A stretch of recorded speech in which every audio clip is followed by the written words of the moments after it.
mo sa akin. Just wanna keep you safe. So, ibig ako muna habang inaayos ko muna. Inaayos? Ano ito pag-aayos siya doon sa ospital? Hindi ka na ako mamatay dahil sa anak mo.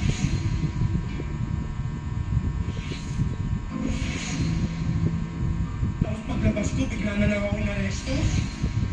Naiintindihan kita, Moises. Alam ko mahirap para sa'yo maniwala sa akin. Ano naman ako maniwala sa'yo? Gusto mo akong ipaligpit. Kasi sa naman, napag-utusan lang ako eh. Ano gagawin natin doon? Ako sa akin, iwan lang dyan hanggang may makakita. So, huwag kang mag-alala. Pag malaki yung nakuha ko sa sagrado, marami may parte ka doon.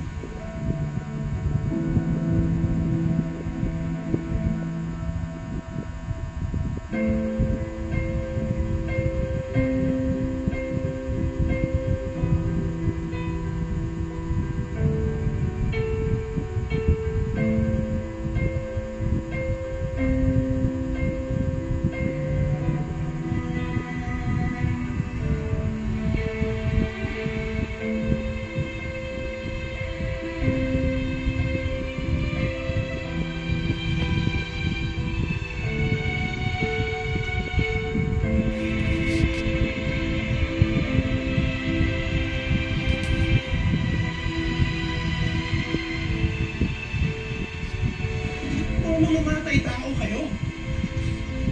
Sinubukan kong pigilan ang plano nila, Moises. Plano? Kaninong plano na naman? Tsuhin mo. Kasama ka ba doon plano? Hindi. Sabi sa akin. Ang sabi mo, alam mo kung ano nararamdaman ko.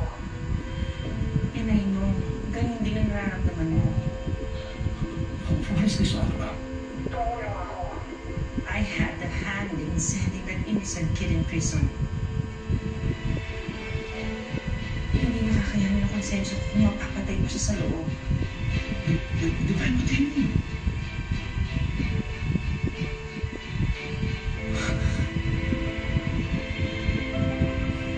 Pero huli na ang lahat, nasasana. Magawa ko ng paraan, itakas ka ng utusan ng tao, buti walang makikaloogan ng puluhan sa'yo. So ngayon, kailangan mo na muna magpagaling.